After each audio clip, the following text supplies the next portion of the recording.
Amigos queridos, elevemos o nosso pensamento nesta manhã para que juntos possamos formar uma vibração de amor, de alegria, fortalecendo os nossos pensamentos, trazendo aos corações amigos a esperança, a confiança nos ensinamentos do Cristo. Hoje iniciamos o capítulo 16º. Não se pode servir a Deus e a Mamon. Salvação dos ricos. Ninguém pode servir dois senhores, porque ou odiará um e amará o outro, ou se aprenderá a um e desprezará o outro. Não podeis servir simultaneamente a Deus e a Mamon. Em Lucas, capítulo 16, versículo 13. Então, aproximou-se dele um mancebo e disse: Bom mestre, que bem devo fazer para adquirir a vida eterna? Respondeu-lhe Jesus: Por que me chamas bom? Bom só Deus o é. Se queres entrar na vida, guarda os mandamentos. Que mandamentos? Retrucou o mancebo. Disse Jesus: Não matarás, não cometereis adultério, não furtarás, não darás testemunho falso, honra teu pai e a tua mãe, e ama o teu próximo como a ti mesmo. O moço lhe replicou: Tenho guardado todos esses mandamentos desde que cheguei à mocidade. Qual o que ainda me falta? Disse Jesus. Se queres ser perfeito, vende tudo o que tens, dá aos pobres e terá um tesouro no céu. Depois vem e segue-me. Ouvindo essas palavras, o moço se foi, todo tristonho, porque possuía grandes haveres. Jesus disse então a seus discípulos: Digo-vos em verdade, que bem difícil é que um rico entre no reino dos céus. Ainda uma vez vos digo, é mais fácil que um camelo passe pelo buraco de uma agulha do que entrar um rico no reino dos céus. Mateus, capítulo 19, 16 e 24. Lucas 18 a 25 e Marcos 10, 17 a 25. Meus queridos amigos, que nesse momento possamos elevar o nosso pensamento até Jesus, rogando a Ele todo o amparo, toda a proteção, para que nós possamos compreender com muito amor, né, a lição que o Senhor vem nos trazendo neste capítulo, para que a gente possa livrar de outras situações que muitas vezes ainda somos cometidos por invigilância, por apego. Nós vamos convidar a todos a fazer a nossa prece, que o Pai Nosso nos traz uma mansuetude no coração. Pai nosso que estais nos céus, santificado seja o vosso nome. Venha a nós o vosso reino, seja feita a vossa vontade, assim na terra como nos céus. O pão nosso de cada dia nos dai hoje, Senhor. Perdoai as nossas dívidas, assim como nós devemos perdoar os nossos devedores. Não nos deixeis, Senhor, cairmos em tentação. Livra-nos de todo o mal, que assim seja. Como é que nós podemos amar ou servir a Deus e a Mamon?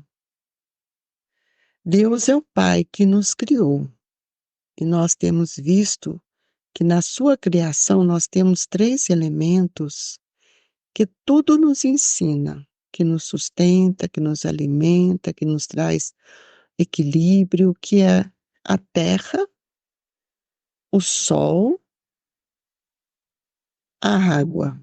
Tudo isso faz parte da natureza e que também oferece vida a natureza vegetal, animal, a todos nós. Esse é o Pai, Pai que nos criou como filhos, espíritos que fomos criados simples, ignorantes e já vencendo tantos caminhos, conseguimos alcançar o estado que hoje nos encontramos. Sabemos que nosso estado ainda há muito a desejar, mas nós já temos um conhecimento do bem, do mal, já temos o discernimento que auxilia a razão. Então, esse capítulo vai nos chamar a atenção para a gente olhar para dentro de nós. É necessário que a gente mergulhe para saber qual é o nosso interesse, quais são as nossas intenções, porque ou eu vou aprender a espiritualizar a minha existência e viver como espírito, ou eu vou viver para as coisas do mundo, esquecendo de tudo aquilo que tenho recebido de Deus. Quando nós valorizamos a vida como espírito, nós estamos reconhecendo a nossa paternidade divina. Quando nós vivemos só para as coisas do mundo, estamos distantes. Então, nós temos que prestarmos bastante atenção que ninguém pode servir a dois senhores. Ou nós vamos amar a um, ou vamos desprezar o outro.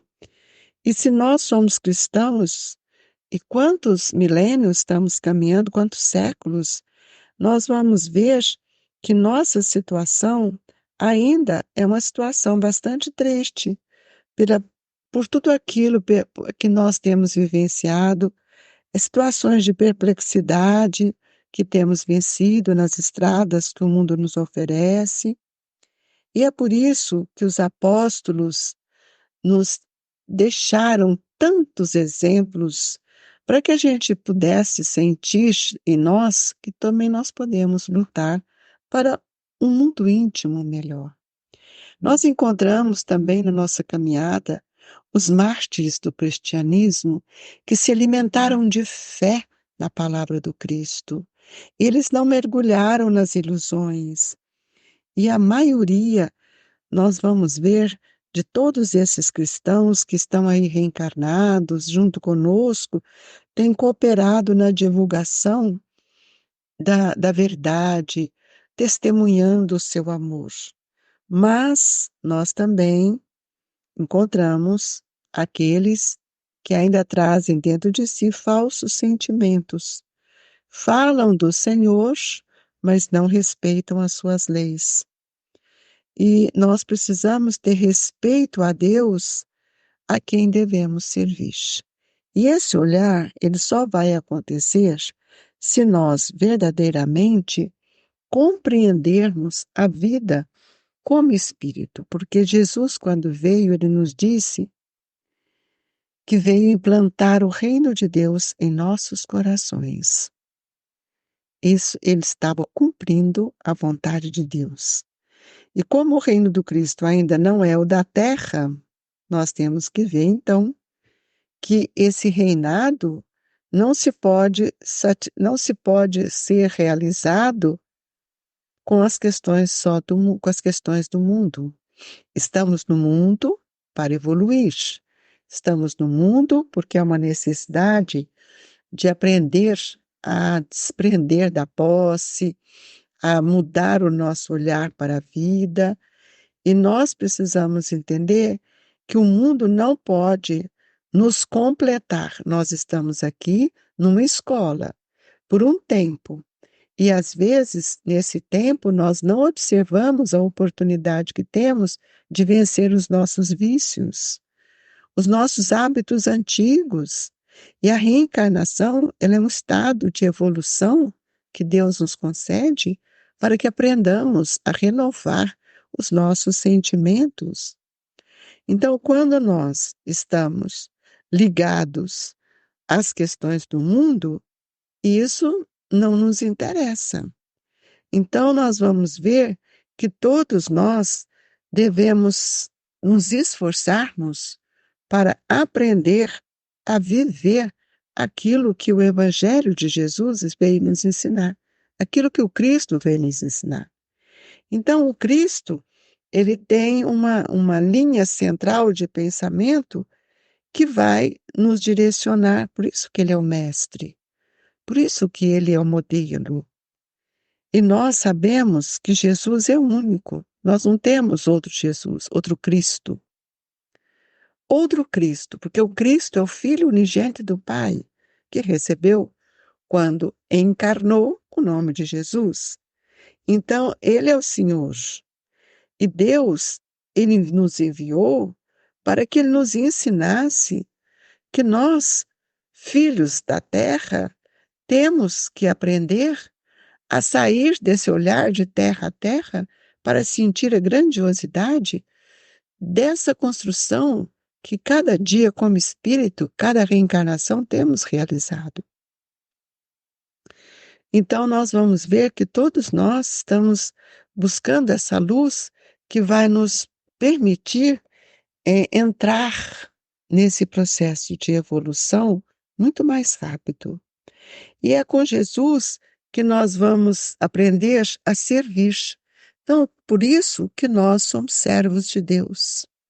Servos como discípulos foram servos do Senhor. Então, nós vamos ter que atender, sempre precisamos atender os interesses sublimes com humildade e não com essa arrogância que muitas vezes carregamos por nós. E é necessário não fugir do mundo das responsabilidades que nos cercam. Todos nós temos responsabilidades aqui na Terra. A nossa responsabilidade de amar, de respeitar a Deus sobre todas as coisas e de transformar tudo aquilo que temos feito num esforço para que a gente possa vencer todas as nossas ignorâncias, nossos hábitos, nossos vícios, para que possamos nos considerarmos como um trabalhador do Cristo. E aquele que nós chamamos de discípulos e que nós desejaríamos tanto ser um discípulo de Jesus na Terra, servindo, mesmo com as nossas incompreensões, tudo isso para nós precisamos compreender que tem um caráter transitório, porque nós estamos aqui para um período que o planejamento reencarnatório nos deu, para que a gente viesse aprender a relacionar com outros espíritos que muito têm contribuído conosco. E é assim que nós vamos buscando os recursos, né, que Deus nos ofereceu. E aqui nós temos a passagem também do rico, quando nós vamos ver que os evangelistas nos deixaram a pergunta do jovem que queria conversar com Jesus, chamando-o de bom.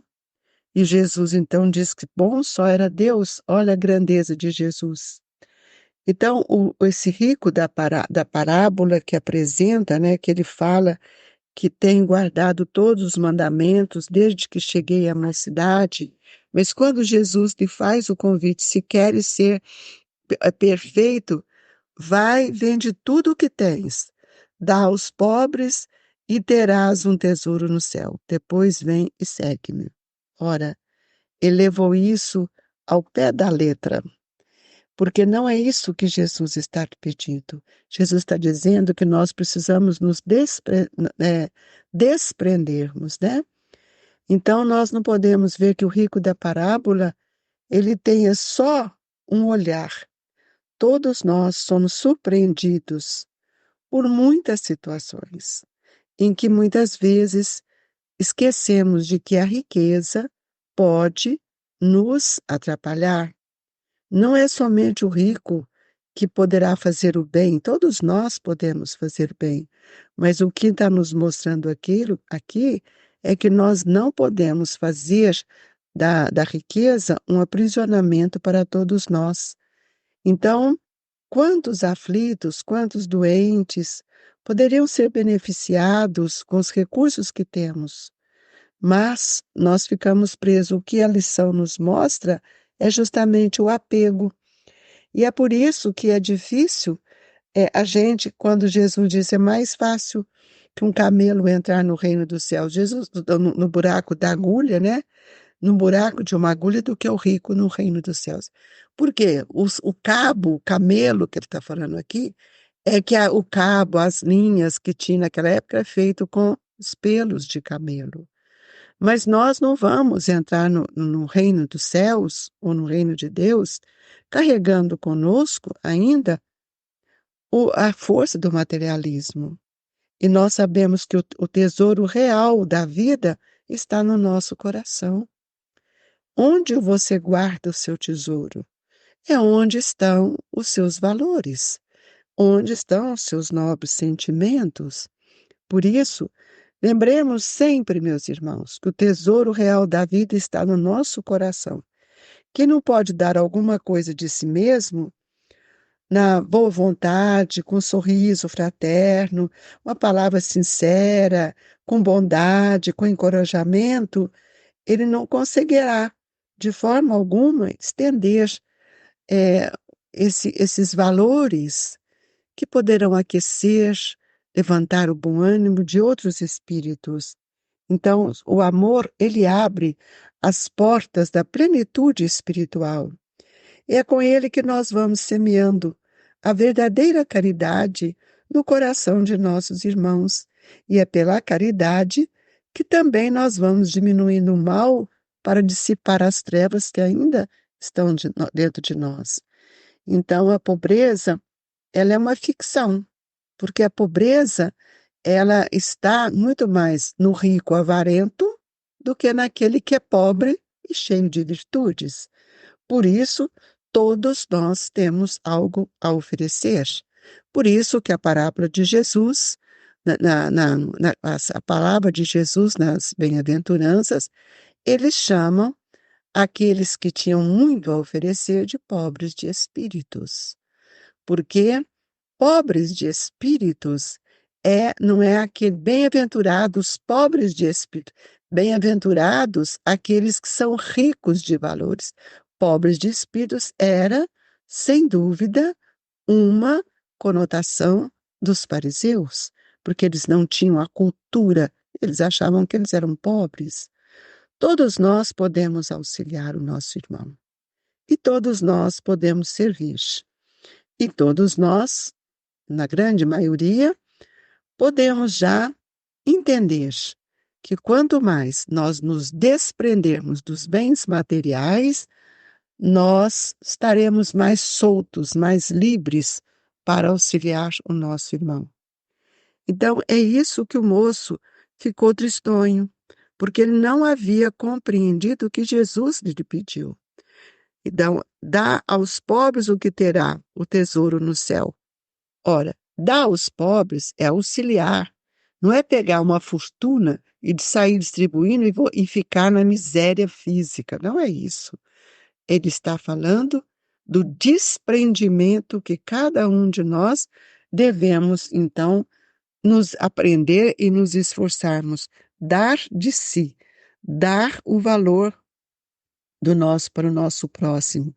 Uma palavra vale muito mais do que uma fortuna, uma palavra cheia de vibração, um conselho amigo, um estado de compaixão, um mudar do nosso olhar, tudo isso é uma caridade, um abraço amigo, um sorriso fraterno, uma palavra de estímulo, de confiança, que levanta, que ergue o nosso irmão, é uma riqueza que nós estamos semeando. Por isso, nós gostaríamos de pedir a cada um que reveja os seus valores, porque acredito que muitos de nós já temos algumas construções e que nos auxiliará e nos auxilia muito a vivenciar tudo isso como espíritos, amando a Deus sobre todas as coisas e ao próximo como a si mesmo. Agradecemos a Deus pelas páginas sublimes, são pérolas que nós vamos enfiando no coração, no colar do coração, para que elas possam nos sustentar em todos os momentos de nossa vida. Jesus, que nesta hora possamos receber o passe, esse momento em que entramos em comunhão com o Senhor, que buscamos na figura excelsa de Jesus, o médico de nossas almas, os recursos que tanto necessitamos. Jesus, auxilia-nos com seu amor. Que as mãos misericordiosas se estendam sobre todos nós, acalmando-nos, trazendo-nos o bom ânimo, a esperança e o fortalecimento para vencer as nossas lutas. Ajude-nos, Jesus, por caridade. Fluidifica as nossas águas para que elas se transformem em medicamentos valiosos ao nosso ser. Que essa vibração amorosa do passe seja levada a todos os nossos familiares, aos doentes dos hospitais, aos nossos irmãos que vivem sem o teto, aqueles, Jesus, que mergulharam nos seus vícios. Que todos sejam agraciados pelos olhos da compaixão de todos nós. Obrigado, Senhor, que a doce e inefável paz do seu amor esteja com todos nós. Amados irmãos, receba as vibrações do Grupo Espírita Esperança e Caridade, Colégio Allan Kardec, que esta casa aberta por Maria Santíssima possa ofertar-nos as energias que tanto necessitamos. Obrigado, Senhor. Que a paz esteja com todos nós. Que assim seja.